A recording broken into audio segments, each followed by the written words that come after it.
সম্মানিত সুধীমণ্ডলী, সাংবাদিক বন্ধুগণ, এ পর্যায়ে আলোচনা নিয়ে আসার জন্য অনুরোধ জানাচ্ছি ঢাকা বিশ্ববিদ্যালয় ছাত্র সংসদের সম্মানিত ভিপি জনাব নুরুল হক নুরুকে। আউযুবিল্লাহি মিনাশ শাইতানির রাজিম। বিসমিল্লাহির রহমানির রহিম। উপস্থিত দেশের গণ্যমান্য আলেম ওলামা এবং ইসলামী রাজনৈতিক নেতৃবৃন্দ সহ যারা উপস্থিত আছেন প্রত্যেকে আমার সালাম, আসসালামু আলাইকুম। আজকের যে বিষয়টি আলোচনার টপিকস হিসেবে নির্ধারণ করা হয়েছে যে ভারতীয় আগ্রাসনের স্বরূপ এবং আমাদের স্বাধীনতার সংকট, এই হেডলাইনে অনেকে সাহস করে আলোচনা ও আয়োজন করবে না এই হেডলাইনটার কারণে। আপনি যদি দেশের বুদ্ধিজীবী যারা তথাকথিত বুদ্ধিজীবী হিসেবে খুব পরিচিত, মিডিয়া মহলে যাদের একটা চাহিদা আছে, ধরেন যারা বিভিন্ন সময় সুপরামর্শ দিয়ে থাকে, কাজের সময় তাদেরকে পাবে না, তাদের কাছে যদি যান এরকম একটা হেডলাইন নিয়ে, আগেই বলবে যে এই লাইন চেঞ্জ করো, এইটা কিরকম, আমাদের স্বাধীনতা কি সংকটে পড়েছে। তারা বুঝে, কিন্তু তাদের ব্যক্তির উপর একটা আঘাত আসতে পারে, এ কারণে তারা অনেক সময় এগুলো নিয়ে কথা বলতে চায় না, একটু চেপে যায়, অনেক বড় বড় কথা বলে, কিন্তু পরিস্থিতির কারণে অনেকে আবার চায় না যে কারো রোষানলে পড়বে, সে কারণে একটু চেপে যায়। আর বিশেষ করে বর্তমানে বাংলাদেশে আপনি আওয়ামী লীগ বা সরকারে যারাই থাকে, এর আগেও যারা ছিল, সরকারের বিরুদ্ধে কথা বলা যতটা সহজ, তার চেয়ে ভারতের বিরুদ্ধে কথা বলাটা তার চেয়ে কঠিন। এটা সবচেয়ে ভুক্তভোগী আমরা। আপনারা জানেন কিছুদিন আগে ডিসেম্বরে ভারতে যখন এনআরসি সিএ, যেটা ন্যাশনাল রেজিস্টার অফ নাগরিকদের নাগরিক পুঞ্জি যেটা করতে চাইলো, সেটা নিয়ে ওখানে যখন ওখানকার মানুষই তো হিন্দু, বৌদ্ধ, জৈন, খ্রিস্টান সবাই আন্দোলন করলো যে না, এইটা কেন হবে, এই ভারতবর্ষে সবাই তাদের নাগরিক। তো সেখানে আমরা দেখলাম যে ভারতের স্বরাষ্ট্র মন্ত্রী ছিল, বিজেপির প্রধান অমিত শাহ, সংসদে দাঁড়িয়ে বললেন যে 1 কোটি অবৈধ মুসলিম অভিবাসী এরা বাংলাদেশে, এটা একটা দেশের সার্বভৌমত্বের প্রতি আঘাত। আমরা যদি ওই সময় প্রতিবাদ না করতাম বা আমরা দেশের মধ্যে প্রতিক্রিয়া না দেখাতাম, তাহলে তারা রোহিঙ্গাদের মতো আরো 1 কোটি বাংলাদেশে ওই মুসলিম, পশ্চিমবঙ্গের মুসলিম এখানে চাপিয়ে দেওয়ার একটা প্ল্যান করেছিল। কিন্তু আমাদের সরকার থেকে একটা আনুষ্ঠানিক প্রতিবাদ জানানো হয়নি। আমরা ঢাকা বিশ্ববিদ্যালয় থেকে আন্দোলন করেছিলাম এবং আমি ছাত্রলীগের বিরুদ্ধে অনেক আন্দোলন করেছি, ওইভাবে এরকম ঝামেলা হয়নি। এনআরসি সিএ নিয়ে আন্দোলন করলাম। দেখেন, ডাকসু ঢাকা বিশ্ববিদ্যালয় একটা প্রাতিষ্ঠানিক জায়গা, ছাত্রদের একটা আনুষ্ঠানিক প্ল্যাটফর্ম, এবং এদেশের রাজনীতিতে ডাকসুর একটা গুরুত্বপূর্ণ ভূমিকা ছিল। সেখানে ক্যামেরা ছিল, প্রকাশ্য দিবালোকে 24টা ছেলেকে আহত করেছিল, হামলা করেছিল, এবং সুন্দরভাবে যে ঘটনাগুলো, মারা হামলা টামলার পরে যেখানে সিসিটিভি ছিল, হার্ড ডিস্ক আবার সেফলি সরাই দিছে। এটি কি সরকারের বা ছাত্রলীগের কোনো ঘটনা ছিল? না, এই ঘটনার সাথে আমরা বলছি যে ভারতীয় গোয়েন্দা সংস্থা ইনফ্লুয়েন্স ছিল, যে এটা নিয়ে বাংলাদেশে প্রতিবাদ করা যাবে না। এবং এই ধরনের ঘটনাগুলো, যেটা আমার পূর্বের একজন বক্তা বলেছেন, সম্ভবত মুসলিম লীগের সাবেক নেতা, উনি বলেছেন যে বাংলাদেশের মিডিয়াতেও, কিংবা আমি শুধু মিডিয়া বলবো না, বিভিন্ন সেক্টরে তারা ভারতের লোক কিনা সেটা আমি জানি না, তবে ভারতের স্বার্থ আদায় অসংখ্য মানুষ কাজ করে। আপনি চিন্তা করবেন না, তারা খায় দায় বাংলাদেশে, কিন্তু সবসময় চিন্তা করে ভারতের চিন্তা ভাবনা, এটা বাস্তবে রয়েছে। কিন্তু আমরা আজকে দেখেন, এই করোনাকালীন সময় যেখানে সারা বিশ্বের মানুষ একটা বাঁচা মরা নিয়ে শঙ্কায় পড়ে গিয়েছিল, সবাই আল্লাহর কাছে মাপ চাইতে শুরু করছিল। সরকারের মন্ত্রী টন্ত্রী, সচিব টচিব ব্রিফিংয়ে দেখেন নাই, সবাই বলছে যে সবাই যার যার সৃষ্টিকর্তার কাছেও প্রার্থনা করেন। অন্যান্য সময় এত কথা বলে না। এমপি মন্ত্রীদের সংসদে দাঁড়ানোর আগে বিসমিল্লাহ, আল্লাহু আকবার, আলহামদুলিল্লাহ অনেকবার, ইনশাল্লাহ বলা শুরু করছে।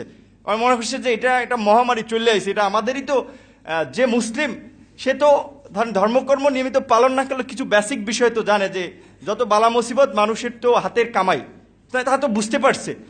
কিন্তু এই সময়ে দেখেন, আমরা বাংলাদেশের গণমাধ্যমে দেখি যে সীমান্ত দিয়ে পাগল পাঠাচ্ছে। এখানে পাগল কেমনে আসলো? এখানে তো তাদেরকে পাঠানো হয়েছে সুন্দরভাবে, যে কোনো একটা প্রক্রিয়ার মধ্যে দিয়ে। পাগল না তারা গোয়েন্দা, সেটা তো আমি আপনি জানি না।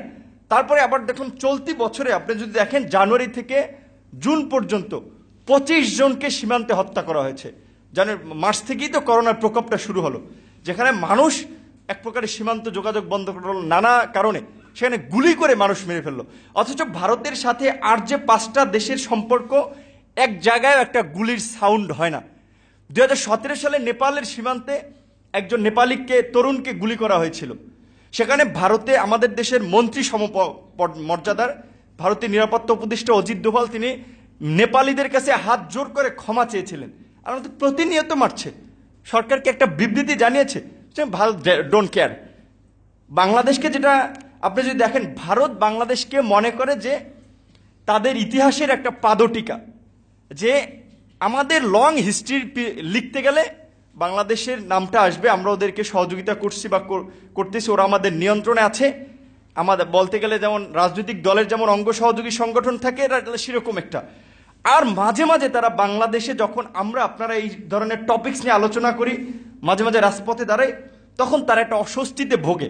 বাট এছাড়া কিন্তু বাংলাদেশকে তারা ওইভাবে গুরুত্ব দেয় না, কারণ জানে যে এখানকার ক্ষমতার নাটাই, প্রশাসনিক নাটাই, রাজনৈতিক নাটাই সব তাদের হাতে। আপনি চাইলে কিচ্ছু করতে পারবেন না। 1/11-এর সময় পরিস্থিতি দেখেছেন না?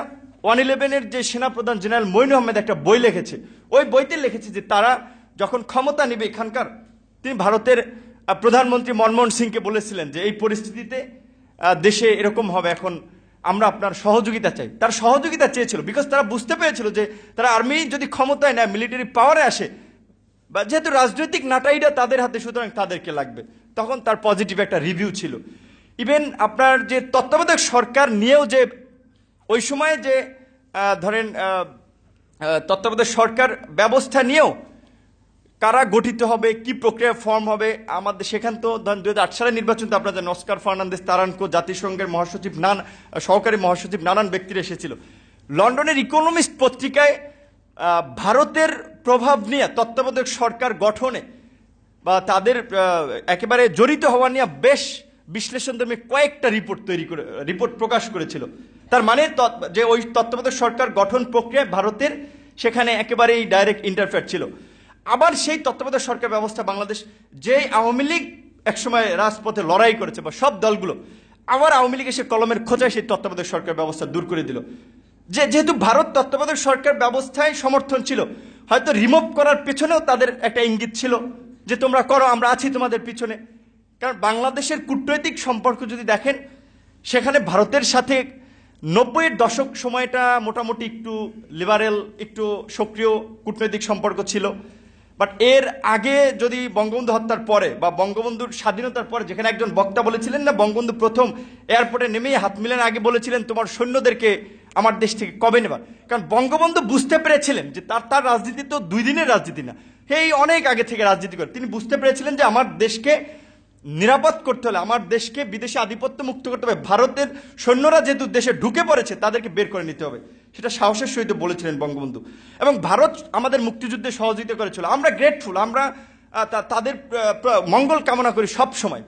কিন্তু তার মানে তো এই না যে তারা আমাদেরকে সীমান্তে মারবে, বর্ষার সময় ফারাক্কা ব্যারেজের গেট খুলে প্রতি বছর ডুবিয়ে মারবে, আর আমরা বলতে থাকবো ভারতের সাথে আমাদের রক্তের সম্পর্ক, ভারতের সাথে আমাদের রাখির বন্ধনের সম্পর্ক। এই কথা যারা বলে থাকেন, হয় তারা আহাম্মক, না হলে তারা ভারতের দালাল একেবারে, যারা এই কথা বলে থাকেন। আমরা তো বলছি যে আমরা ভারতের প্রতি কৃতজ্ঞ, তাদের মানুষের সাথে আমাদের মানুষের তো খুব বেশি বৈপরীত্য নাই, কিন্তু বৈপরীত্যটা হচ্ছে রাষ্ট্রীয় পর্যায় থেকে। কারণ তারা এখানকার রাজনীতিটাকে এমনভাবে প্রভাবিত করে যে ক্ষমতায় যাওয়ার ক্ষেত্রে দেখেন, এই যে সীমান্ত হত্যাকাণ্ড ঘটছে না, এটা কি স্বাভাবিক কোনো ঘটনা? একটা দেশের কয়টা রাজনৈতিক দল সেটা নিয়ে প্রতিবাদ করছে, বিভিন্ন বিষয়ে তো প্রতিবাদ করে। এনআরসি সিএ নিয়ে যখন বলা হলো 1 কোটি মুসলিমকে বাংলাদেশে পাঠিয়ে দেওয়া হবে, রাষ্ট্রীয় পর্যায় থেকে কয়টা দল প্রতিবাদ জানাইছে?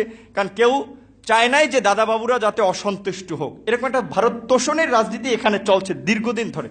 আর বঙ্গবন্ধু এবং আরেকজন বক্তা বলেছেন যে বঙ্গবন্ধু এবং জিয়া হত্যাকাণ্ডের পেছনে আমরা মনে করি এটি দেশীয় কোনো ঘটনা ছিল না, আন্তর্জাতিক একটা বিশাল চক্রান্ত ছিল, এবং সেখানে হতে পারে ভারতের ইনভলভমেন্টও থাকতে পারে। বিকজ আপনি যদি দেখেন, বাংলাদেশকে ভারত সহযোগিতা করছে।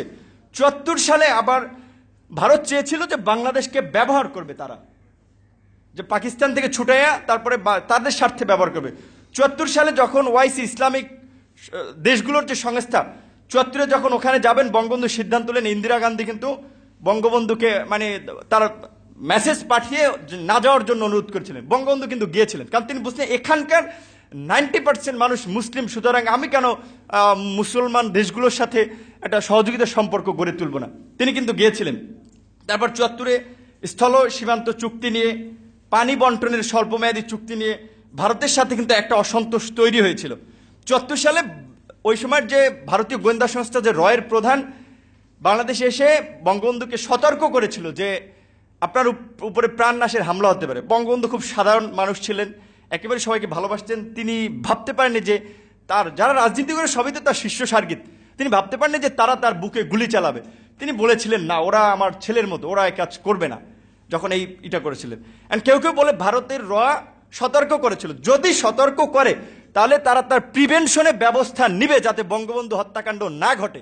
অনেকের ধারণা, রাজনৈতিক বিশ্লেষকদের, হয় তিনি বঙ্গবন্ধুকে একটা সতর্কতা করেছিলেন অথবা বঙ্গবন্ধুকে এক প্রকারের হুমকি দিয়েছিলেন যাতে বঙ্গবন্ধু ভারতের উপরে আবার ডিপেন্ডেবল হয়, যে আমাকে বাঁচাও, সেভ করার জন্য ভারতের সাহায্য চায়।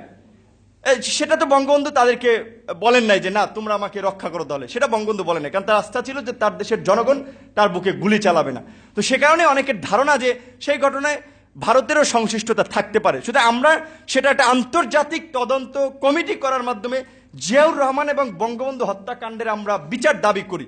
বাংলাদেশের স্বাধীনতার সার্বভৌমত্বের স্বার্থে এটা প্রয়োজন, কারণ আজকে রাজনৈতিকভাবে একদল আরেকদলকে দোষারোপ করলে এর সমাধান হবে না। এবং জিয়াউর রহমান এবং বঙ্গবন্ধু দুজনই একেবারে দেশপ্রেমিক মানুষ ছিলেন। যেমন যখন ওই সময় ধরেন ৭৫-এর পরে যখন আওয়ামী লীগ ভারতের সাথে সম্পর্কটা একটু টানপোড়েন, তখন কিন্তু জিয়াউর রহমানের উদ্যোগে যে সার্ক গঠিত হয়েছিল, দক্ষিণ এশিয়ার আঞ্চলিক সহযোগী সংস্থা, সেখানে বাংলাদেশ একটা ভূমিকা পালন করেছিল। হয়তো ভারত তো সবসময় চেয়েছিল তাদের প্রতিদ্বন্দ্বী চিরশত্রু পাকিস্তান, চীন, তাদের সাথে একটা খারাপ সম্পর্ক রাখার জন্য। আমাদের তো সবার সাথেই সুসম্পর্ক দরকার, যেটা বঙ্গবন্ধু ওই সময় পররাষ্ট্র নীতি যে সময় ঠিক করেছিলেন যে কারোর সাথে বৈরিতা না, সকলের সাথে বন্ধুত্ব। কিন্তু সেটার বাস্তব চিত্র যেটা বলেছে আমরা বর্তমানে বঙ্গবন্ধু কন্যা মাননীয় প্রধানমন্ত্রীর কাছ থেকে দেখি না, বরঞ্চ তিনি যখন বাংলাদেশে প্রেস কনফারেন্সে করে বলে যে ভারতকে যা দিয়েছি তা সারা জীবন মনে রাখবে, সেটা জাতি হিসেবে আমাদেরকে খুব হতাশ করে। এবং আমাদের দেশের প্রধানমন্ত্রী যখন এই কথা বলে তখন আমাদেরকে ক্ষুব্ধ করে। আপনারা দেখেছেন যে কিছুদিন আগে যে পেজ নিয়ে যে একটা কাণ্ড হলো, আমরা তাদের পুজোর ইলিশ পাঠালাম এক জাহাজ, তারপরের দিনই তারা পেঁয়াজ দেওয়া বন্ধ করে দিল। আমাদের সরকারের একটা মানে সামর্থ্য হয় না যে কেন তোমরা বন্ধ করছো, কারণ তোমাদের সাথে তোমার চুক্তি যেটা কন্টিনিউয়াসলি আসতে থাকবে, হঠাৎ করে তুমি বন্ধ করতে পারো, তুমি মেসেজ দিতে হবে আমাকে যে আমার আগামী মাস থেকে সংকট, সেটা তো তুমি দাওনি। অথচ এগুলো নিয়ে কিন্তু তারা যতই আমরা আপনারা প্রেস ক্লাবে বলি, ওইদিকে বলি, সরকার কোনো আমলে নিচ্ছে না। এখন হচ্ছে সরকারকে যদি আমলে নেওয়াতে চান এবং বাংলাদেশের যেটা বলছেন যে আজকে যে আমাদের আপনার আগ্রাসন যদি রুখতে চান এবং আমাদের যে স্বাধীনতার সংকটটা হচ্ছে স্বাধীনতার পর থেকে এখনো ভারত প্রত্যেকটা ক্ষেত্রে ইন্টারফেয়ার করে যাচ্ছে, তাদের বলয় তৈরি করে রেখে যাচ্ছে। বাংলাদেশকে যেটা বলছে যে সিকিমের মতো নিবে না, কিন্তু বাংলাদেশকে শোষণ করবে রাজনৈতিকভাবে, অর্থনৈতিকভাবে, এবং তাদের হাতের পুতুল বানিয়ে রাখতে চাবে। সুতরাং সেখান থেকে যদি মুক্ত করতে চান তাহলে আমাদের ইসলামিক, অন ইসলামিক মানে কোনো মানুষ, শুধু বাংলাদেশের যারা দেশপ্রেমিক জনগণ, তাদের একটা ঐক্য ছাড়া এই অবস্থার থেকে উত্তরণের সম্ভব না। সেজন্য আজকে ইসলামী আন্দোলনের পক্ষ থেকে এই ধরনের উদ্যোগ নেওয়া হয়েছে। এখানে অনেক ইসলামিক দলের নেতৃবৃন্দ আছেন, আমি তাদের প্রতি ধন্যবাদ জানাই। যে আপনারা অনেকে বলে যে হুজুররা খালি মসজিদ কেন্দ্রিক রাজনীতি করে, তাবলিগ কেন্দ্রিক, আপনারা আজকে আন্তর্জাতিক প্রেক্ষাপটে বর্তমানে বাংলাদেশ খুবই একটা যেমন ট্রাম্প কার্ড, মানে ট্রাম্প কার্ড বলতে আপনি যদি খেলতে পারেন আপনি জয়লাভ করবেন, আর যদি আমরা কারো খেলার পাত্র হই তাহলে আমাদের নিয়ে খেলবে, মানে ফুটবলের মতো, যেটা যদি আমরা প্লেয়ার হই আমরা লাথি দিতে পারবো, আর যদি ফুটবল হই তাহলে আমাদের লাথি খাওয়া লাগবে। আজকে চীন যেভাবে বাণিজ্যিকভাবে বিশ্ব একটা রাইজিং শক্তি হচ্ছে, তারা চাচ্ছে যে বাংলাদেশে তাদের বিনিয়োগ করতে, বাংলাদেশকে হেল্প করতে, আবার ভারতও চাচ্ছে, আবার আমেরিকাও চাচ্ছে কৌশলগত কারণে যে আমাদের সাথে গুড রিলেশন তৈরি করতে। সুতরাং আমি কেন একটা দেশের উপরে ডিপেন্ডেবল হব? যেই তিস্তা চুক্তি এত বছরেও হয়নি, স্বাধীনতার 50 বছরে হয়নি, সেখানে চীন $100 কোটি তিস্তা ব্যারেজ প্রকল্পে সহায়তা করতে চাইছে। সুতরাং ভারত অখুশি হতে পারে, কিন্তু আমি কেন নিব না? তুমি তো আমাকে তিস্তা চুক্তি দিচ্ছ না। শুধু তিস্তা নয়, 54টি নদীর ন্যায্য হিস্সা আমরা পাচ্ছি না, যে কারণে বলা চলে যে আপনার শুকনা মৌসুমে উত্তরাঞ্চল ফেটে চৌচির হয়ে যায়, আর এইদিকে বর্ষার সিজনে আমাদেরকে ডুবিয়ে মারে ভারত। অথচ এই ফারাক্কা বাঁধ কিন্তু পরীক্ষামূলকভাবে 41 দিনের জন্য শুরু করেছিল। এবং আপনারা একটা কথা, যে মাওলানা ভাসানীকে এই দেশের মানে অন্যতম একজন নেতা বলে, আগ্রাসন বিরোধী নেতা বলা হয়, কারণ তিনি ওই সময় একটা কথা বলেছিলেন যে আমরা দিল্লির গোলামি করার জন্য পিন্ডি থেকে মুক্তি হয়নি, অর্থাৎ যে পাকিস্তানের রাজধানী ছিল, যে সেই পাকিস্তানকে ইন্ডিকেট করে বলছে যে কারণ দিল্লির দিকে তখন এভাবে আমরা দিল্লির আগ্রাসনে পরিণত হচ্ছি। কাজে আজকে সে মাওলানা ভাসানীর সেই কথার যথার্থতা রয়েছে। আজকে এখানে আমরা রাজনৈতিক, সামাজিক, অর্থনৈতিক সব ক্ষেত্রেই ভারতীয় আগ্রাসনের শিকার। আজকে সাংস্কৃতিক ক্ষেত্রে বাংলাদেশের চ্যানেল বলেন বিটিভি সরকারের চ্যানেলটা ওখানে দেখাতে পারেনি, অথচ ভারতের সবগুলো চ্যানেল এখানে, এবং ভারতীয় চ্যানেলে এখানকার পণ্যের অ্যাড হয়। আর তাদের সংস্কৃতি অনেকে বলার চেষ্টা করে থাকেন যে ভারতীয় সংস্কৃতি আমাদের সংস্কৃতিটা মেলবন্ধন রয়েছে, তাদের সংস্কৃতির ক্ষেত্রে অনেক ক্ষেত্রে আমাদের ডিফারেন্স আছে, এটা মনে রাখতে হবে। কারণ আমাদের এখানকার সামাজিক মূল্যবোধ অনেকটা ভিন্ন রকম। আমরা এখানে হতে পারে একটা বিশ্ববিদ্যালয়ে পড়ুয়া একজন ছেলে টি শার্ট পরে, জিন্স পরে, কিন্তু সেও নামাজ কালাম পরে এবং ধর্ম যেই জিনিসটাকে একেবারে ব্যান করে সেটার প্রতি তার খুব একটা আগ্রহ থাকে না। কিন্তু এখন এই যে দেখেন সোশ্যাল মিডিয়ার পেজ মেজ ভারতীয় বিভিন্ন সিরিয়াল টিরিয়াল, তারপরে আরো কি যেন বলে আপনার অনেকগুলো, এগুলো বাংলাদেশের যুব সমাজকে কিংবা বাংলাদেশের সাংস্কৃতিক ক্ষেত্রে একটা বড় ধরনের আগ্রাসন। তো আজকে এই আলোচনার জন্য আপনাদেরকে ধন্যবাদ জানাই। এবং আরেকটা কথা বলি শেষ করব, যেটা আমি বলছিলাম যে বাংলাদেশ এখন আন্তর্জাতিক ক্ষেত্রে খুবই গুরুত্বপূর্ণ। যেমন চায়না যেমন ওয়ান বেল্ট ওয়ান রোড প্রকল্পে বাংলাদেশকে নিতে চাচ্ছে, আমেরিকা সহ আবার তার মিত্ররা আবার আপনার এশিয়া প্যাসিফিক করিডোর করতে চাচ্ছে, সেখানেও তারা বাংলাদেশকে চাচ্ছে। ভারত সহযোগিতা করতে চাচ্ছে, আমাদেরকে আমেরিকা চাচ্ছে, চায়না চাচ্ছে। আমাদের স্বার্থের জন্য যাদের সাথে সম্পর্ক করার দরকার সেই সম্পর্কটা করতে হবে। আর আজকে যেহেতু ইসলামিক দল সময়ের এখানে প্রোগ্রাম, সেজন্য একটা কথা বলে শেষ করব। আমাদের দেশে রাষ্ট্রধর্ম ইসলাম, আপনারা খুব সন্তুষ্ট আছেন। রাষ্ট্রধর্ম ইসলাম সেটা নিয়ে আমি বলছি না, আমি বলছি কিন্তু এখানকার যারা ইসলাম বা ধর্মের ক্ষেত্রে কতটুকু মূল্যায়ন পায় মানুষ।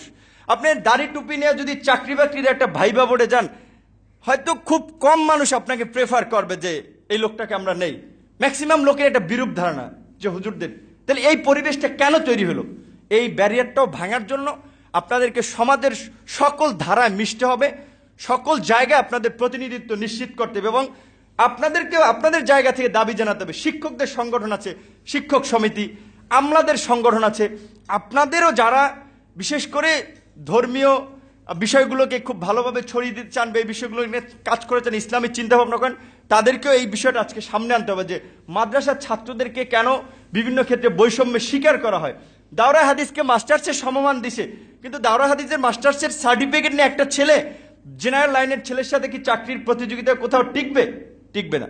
কারণ সে তো বাংলা ইংলিশ যেই প্যাটার্নে কোশ্চেন হয় সেটা তো সে পরে আসে নাই, ওইভাবে চর্চা করে আসেনি। প্রয়োজনে তাদের জন্য যে কর্মক্ষেত্রগুলো আছে সেখানে তাদেরকে ব্যবস্থা করতে হবে কর্মসংস্থানের। আপনি একজন ইমামের পিছনে নামাজ পড়তে পারেন, রাষ্ট্রপতিও তার পিছনে নামাজ পড়তে পারে। আপনি ওই ইমামকে একটা মন্ত্রিত্ব দেবেন, তা তো দিবেন না, তার পিছনে নামাজ পড়তে পারেন, মন্ত্রীও দাঁড়াই যায়। কিন্তু সুতরাং যাদের যেখানে প্রয়োজন আপনাদের অধিকার আদায়ের জন্য আপনাদেরকে কথা বলতে হবে। রাজনীতির পাশাপাশি এই যে মাদ্রাসার ছাত্র বড় একটা গোষ্ঠী, তারা যে বৈষম্য শিকার, এটাও তুলে নিয়ে আসতে হবে। এবং আজকের এই আয়োজনের জন্য বা আমাকেও ছাত্রনেতা হিসেবে এখানে ইনভাইট করার জন্য আপনাদেরকে ধন্যবাদ জানাই। আসসালামু আলাইকুম।